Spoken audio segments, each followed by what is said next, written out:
Coucou. Ça fait tellement longtemps.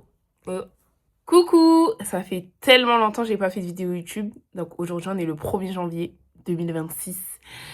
Et je pense que je vais sûrement reprendre les vidéos YouTube parce que de 1, ça me manque. De 2, j'ai besoin de parler, j'aime bien raconter ma vie, etc. Et je me dis, sur YouTube, c'est la meilleure façon de le faire. Raconter ma vie. Vous avez compris, on va pas détailler. Entre ma dernière vidéo YouTube et aujourd'hui, ça fait 1 an. Ça fait 1 an pile poil parce que je crois que ma dernière vidéo, c'était la vidéo où j'étais au ski et c'était l'année dernière. Donc du coup, durant cette vidéo, je vais vous expliquer ma pause de 1 an sur YouTube. Voilà. Donc, du coup, je sais pas si en fait, j'avais déjà fait une vidéo intro, on va dire.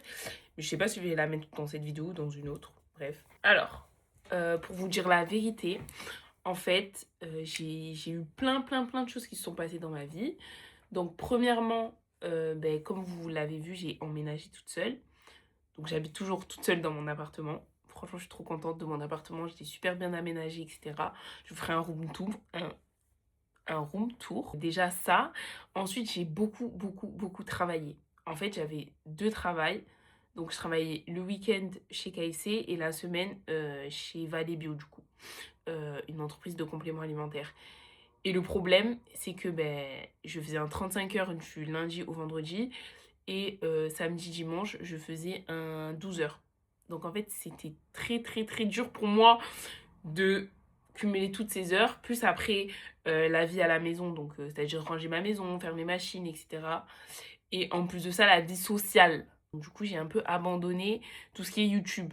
Donc du coup, voilà, j'ai cumulé du coup tous mes 2 travails, etc. Et après, j'avais l'école aussi. Mais du coup, je viens ici pour vous dire un peu ma vie actuellement, du coup, parce qu'on est un peu en 2026 et la dernière vidéo que j'ai publiée, elle date sûrement de 2024.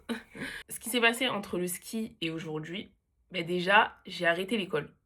Premièrement, j'ai arrêté l'école et tout, donc j'étais en master de marketing. En fait, le problème, c'est que ce qu'on faisait, ça me plaisait, mais c'était du déjà vu et du revu en BTS, en licence, etc. Et le problème, c'était ma classe. En fait, ça me donnait pas envie de travailler. J'étais pas motivée. Vous voyez quand vous êtes dans une classe où personne veut travailler, où personne est motivé, etc. En fait, ça vous donne pas envie de travailler. Et en plus, je pense qu'avec le cumul de mes 2 travails, etc., en fait, j'avais trop de charge mentale. Parce que je devais faire mes devoirs, j'avais des rendus, j'avais plein de trucs à gérer et c'était horrible. Donc du coup, j'ai pris la décision d'arrêter l'école, sachant que je me suis rendu compte en fait que c'était pas un vrai master, que c'était un master ou un truc comme ça, je sais plus. Je regrette pas du tout mon choix. Aujourd'hui, j'ai dû arrêter peut-être en juin, par là. Aujourd'hui, on est en janvier et je ne regrette pas du tout d'avoir arrêté l'école. Genre vraiment, je ne regrette pas du tout. Le problème, quand j'ai arrêté l'école, j'ai dû arrêter mon alternance. Mais en fait, mon alternance, ça se passait super bien. Donc, j'ai été un peu dégoûtée d'avoir arrêté mon alternance. À ce moment-là, j'ai arrêté l'école. J'ai annoncé à ma mère que j'ai arrêté l'école. Si vous voulez, je vous mets un extrait de la vidéo parce que j'ai filmé quand je lui ai dit que je voulais arrêter l'école. Je vais peut-être aller au Cap-Vert. Mais comment? Tu me donnes déjà des grattoirs là. Ouais. Tu vas arrêter tes études. Ouais. J'ai annoncé à ma mère que je voulais arrêter l'école, j'ai annoncé à mon père, etc. pour aller au Cap-Vert. En fait, moi, de base, ce que je voulais faire, c'était reprendre l'hôtel à ma grand-mère et le gérer à sa place. Sauf que à la fin, elle m'a dit qu'elle voulait quand même le vendre, qu'elle voulait absolument le vendre. Et donc, du coup, je me suis retrouvée là-bas juste pour le gérer à sa place.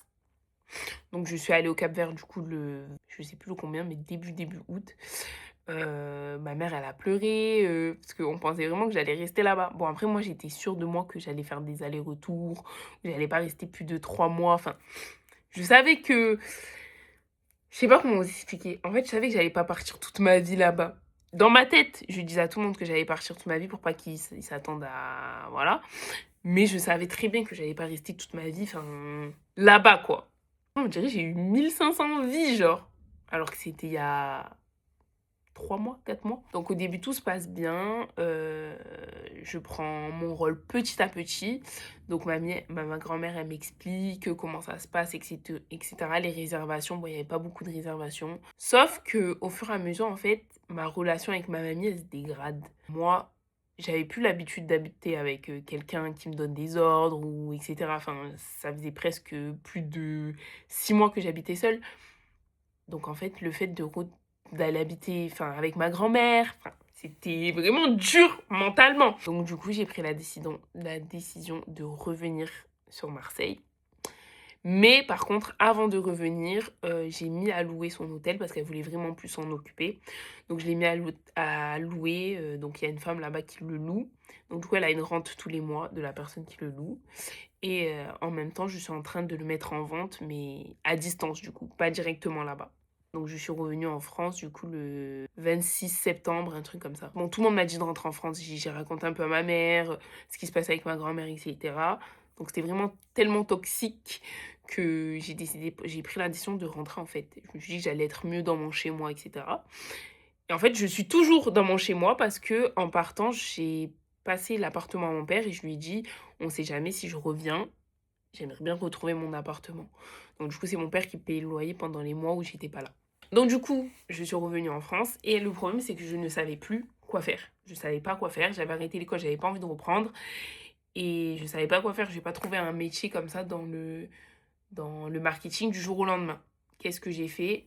J'avais des contacts parce que avant enfin des contacts, c'est un grand mot. Avant je travaillais à JD, j'ai fait mes stages là-bas, etc. Et je sais qu'on m'appelle souvent à JD pour venir travailler, pour des périodes de CDD, etc. etc. Donc du coup j'avais toujours ce contact-là. Et j'ai décidé de l'appeler pour lui demander s'il recrutait dans son JD à lui. Donc du coup je suis allée travailler à JD. Et ça fait du coup depuis novembre que je suis en CDI. Donc ça, c'est super. Et début novembre, je reçois un message. Euh, donc j'ai un ami de la famille, on va dire, qui a ouvert un studio de podcast. Et en fait, il cherchait une community manager. Donc du coup, il est venu me voir, il m'a dit, oui, c'est vrai, qu'est-ce que tu faisais toi à l'école? Tu faisais du marketing et tout, etc. Je lui ai dit que oui. Donc du coup, il m'a proposé un poste chez lui pour faire des vidéos par mois dans son studio de podcast. On appelle ça de la freelance parce que c'est un contrat que j'ai par mois. Je dois faire un truc type par mois et que j'ai pas d'heures. Et franchement, tout se passe bien. On a de nouveaux objectifs pour 2026. Dans ce studio de podcast-là, donc ça s'appelle Voxspace, je m'occupe de poster des vidéos sur les réseaux sociaux. Je m'affiche aussi sur les réseaux... Enfin, je m'affiche sur les réseaux sociaux. Je suis en gros la figure sur les réseaux sociaux. Donc, si vous allez sur le compte Instagram, vous allez voir ma tête en général. Donc, du coup, on fait des tournages vidéo et moi, par la suite, je fais les montages et je les poste sur les réseaux sociaux. En vrai, c'est un peu compliqué à gérer les deux. Enfin, JD et Voxspace, mais en vrai, ça va. En fait, pour faire du contenu, pas forcément un podcast, je trouve que c'est super intéressant. Genre là par exemple, j'aurais pu, au lieu d'être dans ma chambre, j'aurais pu avoir le décor de Voxspace derrière moi, un micro, vous m'aurez entendu super bien et ça aurait rendu super bien à la caméra quoi. Enfin à l'écran. Du coup voilà. Comment je gère Voxspace et JD? En fait c'est très compliqué parce que à JD j'ai des horaires assez différentes. Je peux faire un 8h, 16h comme un 16h, 21h ou un 14h, 19h. Mes horaires, elles sont vraiment, vraiment différentes. Et en fait, le problème, c'est qu'au début, chez Voxspace, j'étais super dispo. Puis après, Black Friday, Noël, Nouvel An, solde. C'était super compliqué de gérer les deux. Franchement, je vous dis la vérité, je me suis excusée auprès de, du coup, mon patron. Je me suis excusée parce que j'étais pas vraiment là. Parce que j'avais beaucoup, beaucoup de travail dans mon autre travail. Et le problème, c'est que mon autre travail, dès que j'arrive à la maison, c'est fini. Mais du coup, je suis fatiguée. Et du coup, le seul truc que j'ai envie de faire, c'est me faire à manger et me coucher. Ou penser à autre chose. J'ai pas envie de me caler et de travailler, de faire des montages.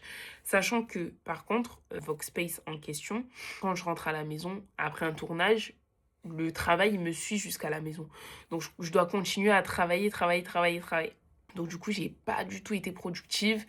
Et franchement, je m'en excuse. Enfin, pas auprès de vous, mais bon. Je m'en suis excusée, quoi. Parce que c'était vraiment dur à gérer. Grâce à Voxspace, du coup, le studio de podcast, j'ai des contacts. Enfin, il y a déjà quelqu'un qui m'a contacté pour lui faire des vidéos. Ça aussi, je suis en retard. En fait, j'ai beaucoup de mal à gérer. Donc voilà le pourquoi du comment de mon absence du coup sur YouTube. Peut-être que vous en foutez, hein. Je fais trop la star quand je parle. Mais moi, en tout cas, ça m'a manqué. Donc, je suis contente de vous faire une vidéo. En fait, mon seul problème, ça va être d'être régulière. Parce que du coup, là, maintenant, je me rajoute le YouTube parce que j'ai envie de parler, j'ai envie de raconter, etc. J'ai envie de faire des vidéos, en fait. Mais je me dis, comment je vais faire pour gérer les YouTube, plus le Voxpace, plus le JD, ça va être compliqué. Donc du coup, voilà. Je pense que ma prochaine vidéo, ça sera mes résolutions 2026. Peut-être des vlogs de mes journées, comment ça se passe, etc. Peut-être un vlog au studio, comme vous voulez, il n'y a pas de souci. Si vous avez des questions, vous me dites en commentaire. Ça fait rire de dire ça.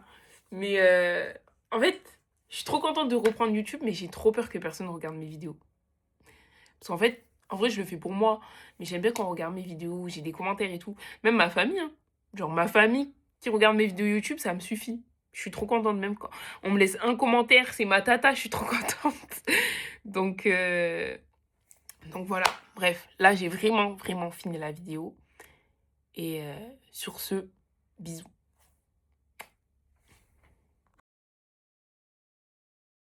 Abonnez-vous!